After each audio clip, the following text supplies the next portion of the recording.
Hello বন্ধুরা, তোমরা সবাই কেমন আছো? আশা করি ঠাকুরের কৃপায় সবাই ভালো আছো। যে যেখান দিয়ে দেখছো তাদের অসংখ্য অসংখ্য ধন্যবাদ।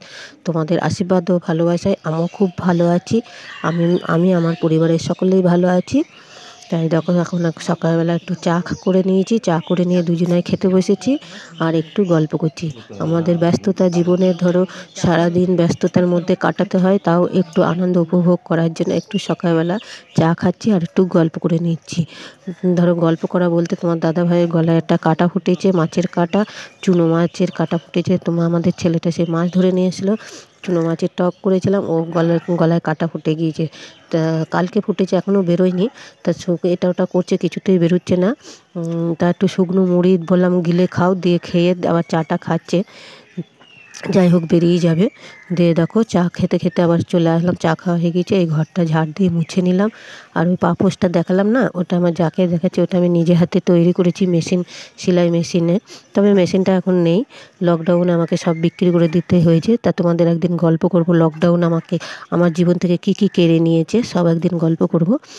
দেখো কাজ সেরে চান করে চলে আসলাম, ঠাকুরটাকে একটু পুজো দিয়ে নিলাম, জল মিষ্টি দিয়ে দেখো ভাত চাপাবো, তাই চাল নিয়ে নিচ্ছি। কন্ট্রোলের চালটা ফুরিয়ে গেছে, তোমার দাদা ভাই আবার 2 কেজি চাল নিয়ে সেই ডেস্কিটায় থুইছে, সেই চালটা দিয়ে করছি। আমাদের না কন্ট্রোলের চাল দেয় মাসের শেষের দিকে, মানে মাঝামাঝির পর দেয়, 20 তারিখের পর দেয়। তা আজকালেই দেবে, নিয়ে আসবে। তাই দেখো ভাত চাপিয়ে নিচ্ছি, তা চালটা নিয়ে যায়। দিয়ে দেখো ভাতটা চাপিয়ে চলে এসেছি, একটু বোতলে জল ভরে নিচ্ছি। আবার জলখাবেলায় ভাত খাবো, যার জন্য বোতলগুলোতে একটু জলগুলো ভরে নিচ্ছি। ওইদিকে ভাতটা বসিয়ে দিয়েছি, ছেলে ভাতে উনুনে জাল দিচ্ছে। দিয়ে এরই মধ্যে আমি জলটা ভরে নিলাম তার ফাঁকে।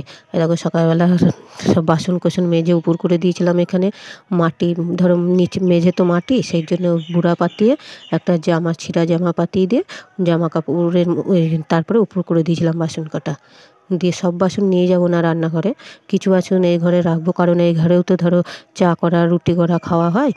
তাই ওই বেঞ্চের তলায় ইয়েটা রেখে দিলাম। তাই কিছু বাসন এই ঘরে রাখবো আর ওই কটা বাসন ওই ঘরে নিয়ে যাব, রান্না করব, খাবো। চলো তাহলে রান্নাঘরে চলে যাই। ওই দেখো ছেলে জাল দিচ্ছিল ভাতটা, দেখো ভাত প্রায় হয়ে গিয়েছে। আমার কাজ সারতে সারতে ভাত হয়ে গিয়েছে। ছেলে বলছে দাও একটু পেঁয়াজটা কুচে দিই, দিয়ে তুমি আমাকে ডিমের ঝুরি করে দাও। তাই দেখো ভাতটা উপরে দিচ্ছি, দিয়েও পেঁয়াজ কুটছে। কড়াইটায় কাদা বুলিয়ে নিয়ে এসে চাপিয়ে দিলাম, দিয়ে দেখো ডিমের ঝুরিটা করে দেবো, দিয়েও ভাত খাবে। দেখো ডিমের ঝুরি বসিয়ে দিয়েছি, ভাতও বেড়ে দিয়েছি, ছেলে খেয়ে নেবে। দিয়ে আমাদের জন্য একটু জল চচ্চড়ি করেছি, মাছ, পেঁয়াজ লঙ্কা টমেটো দিয়ে। এই মাছগুলো ছেলে 1-2 দিন পর পর খাচ্ছে, তো তাই মাছ খেতে চাইছে না, তাই ওর জন্য ডিম করে দিলাম আমাদের জন্য এই মাছ। দেখো তোমাদের দাদা ভাই আমি খেতে বসে বললাম, ছেলের খাওয়া হয়ে গেছে মাছ দিয়ে ডিম দিয়ে। দিয়ে দেখো বাসন কাটা এবার ধুয়ে নেবো, বাসন কাটা ধুয়ে নিয়ে চলে আসলাম। দিয়ে ছাদে চলে গেলাম। এ দেখো জামা কাপড় মেলতে, কাল রাতে খুব ঝড় হয়েছিল, যার জন্য এ দেখো পাতা পড়ে বুঝাই হয়ে গেছে, কিন্তু পাতা কাটা জড়ো করিনি। একটু রোদ দিলে আসি যাবে, দিয়ে তারপরে জড়ো করে নেবো, জ্বালানি হবে। এক গাদা সবজি নিয়ে আসলে কোনটা ছেড়ে কোনটা এই ডাটাগুলো দেখছো তো, তোমার দাদা ভাই নিয়ে এসে একদিনে হাট করবে, অনেক প্রচুর হাট রান্না করবে, হচ্ছে। আর দিয়ে যার জন্য হাটের সব বাজার শুকিয়ে যায়, করে উঠতে পারি না, অত খাওয়াও হয় না। ছেলে অত মাছ ধরে নিয়ে এসে রোজই মাছ হচ্ছে, তাহলে কোনটা ছেড়ে কোনটা করবো বলো। এ দেখো 5 মিশালি তরকারি করব, উচ্ছে দিয়ে তেঁতো তরকারি। উচ্ছে কটা তাই আগে ভেজে নিলাম, 5 ফোড়ন দিয়ে দিলাম, দিয়ে সবজি কটা দিয়ে ভালো করে নেড়ে চেড়ে নিয়ে জিরে আদা বাটা দেবো। জিরে আদা না, আদা আর কাঁচা লঙ্কা বাটা দেবো। আর ভাজা মশলা দেবো, সর্ষে জিরে 5 ফোড়ন ভেজে গুঁড়িয়ে নিয়েছি, সেই মশলাটা দিয়ে দিচ্ছি। দিয়ে একটু চিনি মিষ্টি দিয়ে নামিয়ে নেব।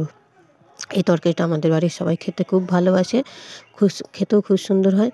দেখো হঠাৎই আমি মাথা ঘুরে পড়ে গিয়েছিলাম রান্না করতে করতে, যার জন্য তোমাদের দাদাভাই আবার রান্না করতে আরম্ভ করে দিল। আমি বুঝতে পারিনি যে আমার এরকম ধরনের হবে, খুবই শরীর খারাপ করছিল, তাও জোর করেই করছিলাম রান্নাগুলো।